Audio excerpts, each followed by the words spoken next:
आप देख रहे हैं अमेज नाउ। गंगा, यमुना, राप्ती और गोमती के तटवर्ती इलाकों से खबरें आप तक। सीएम योगी ने कहा, तीसरी लहर से निपटने को तैयार है यूपी। सिद्धार्थनगर और बस्ती की स्वास्थ्य सेवाओं का लिया जायजा। यूपी के सीएम योगी आदित्यनाथ ने गुरुवार को सिद्धार्थनगर और बस्ती में कोविड से जंग की तैयारियों का जायजा लिया। बस्ती में एकीकृत कोविड कमांड और कोविड कंट्रोल सेंटर पहुंचे सीएम योगी ने एक एक टेबल पर जाकर पूरी प्रक्रिया की जानकारी ली। उन्होंने मरीजों से भी बातचीत की। उनका फीडबैक लेने के बाद अधिकारियों और कर्मचारियों से जानकारी ली।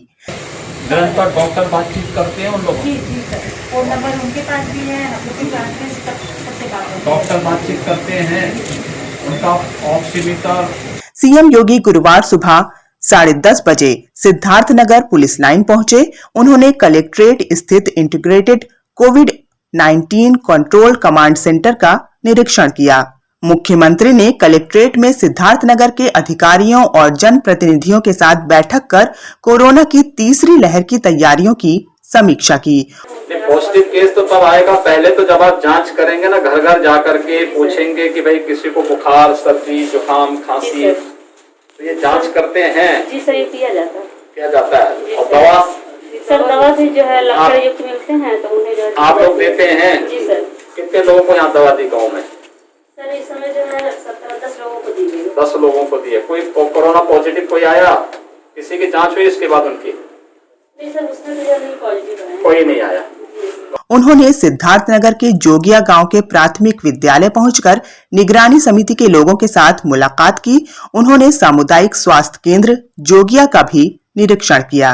अपने बस्ती दौरे पर पहुंचे मुख्यमंत्री योगी आदित्यनाथ ने कोविड की तीसरी लहर की तैयारियों का जायजा लिया। बिना शेड्यूल के वो औचक जिला अस्पताल का निरीक्षण करने के बाद मेडिकल कॉलेज का भी निरीक्षण किया। महर्षि वशिष्ठ मेडिकल कॉलेज जाने के बाद मुख्यमंत्री सीधे PICU पहुंचे।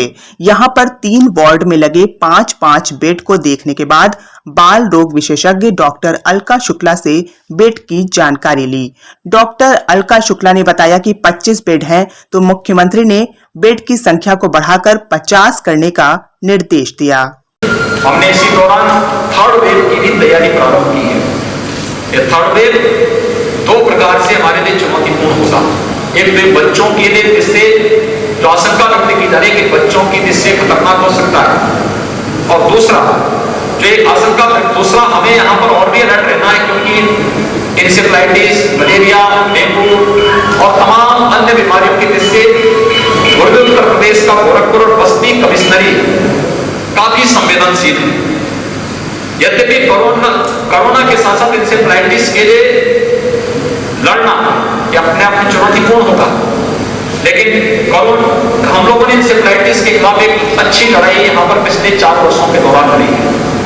इंसेफ्लाइटिस से होने वाली मौतों में 95% कमी करने में हमें सफलता प्राप्त की है।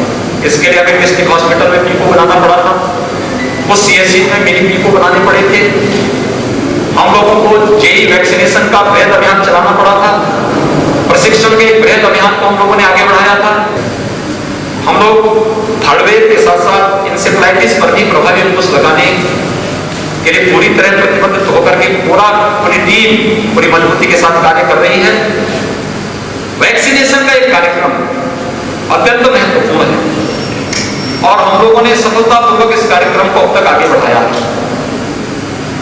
1 जून से हम लोग प्रदेश के सभी 75 जनपदों में 18 वर्ष से लेकर के 44 वर्ष की उम्र के लोगों को, उन सभी युवाओं को वैक्सीन देने जा रहे हैं। उसमें हमने कुछ प्राथमिकताएं भी तय की, जैसे अभिभावक स्पेशल बूथ, 12 वर्ष से छोटी उम्र के जितने भी बच्चे होंगे उनके अभिभावकों को चिन्हित करके उनको वैक्सीन लगाया जा सके, इसको एक प्राथमिकता के आधार पर लिया जा रहा है। न्यायिक अधिकारियों के लिए अलग से बूथ बन सके, जहां उनका निवास स्थल है उसके आसपास कहीं बन सके, इसको प्राथमिकता के आधार पर करने का प्रयास किया जा रहा है। इसमें विस्तार देने के साथ ही फर्स्ट फेज को सफलतापूर्वक मुकाबला करने के बाद सेकेंड फेज में हमारे सामने कुछ चैलेंज आए, जैसे अचानक ऑक्सीजन की मांग।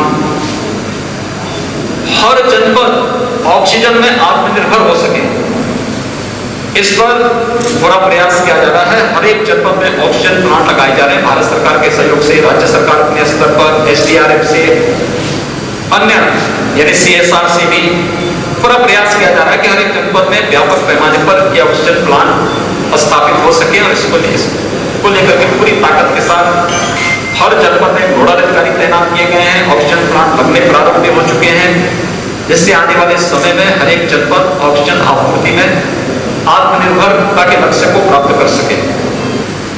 हमारे यहाँ मैक्सिमम जो एक्टिव केस गए थे वो 3,10,000 तक गए थे।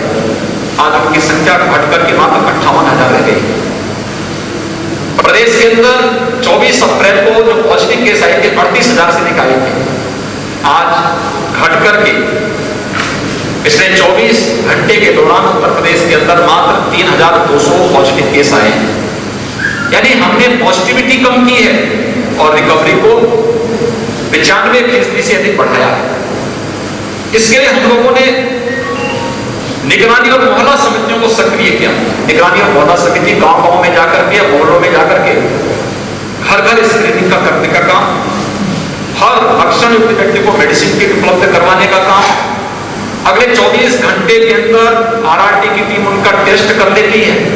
इस लक्ष्य को लेकर के जब एक एग्रेसिव कैंपेन प्रदेश के अंदर चला, उसका परिणाम है कि हमारी रिकवरी रेट बढ़ी और पॉजिटिविटी न्यूनतम स्तर पर आई है। आप देख रहे हैं अमेज नाउ। गंगा, यमुना, राप्ती और गोमती के तटवर्ती इलाकों से खबरें आप तक।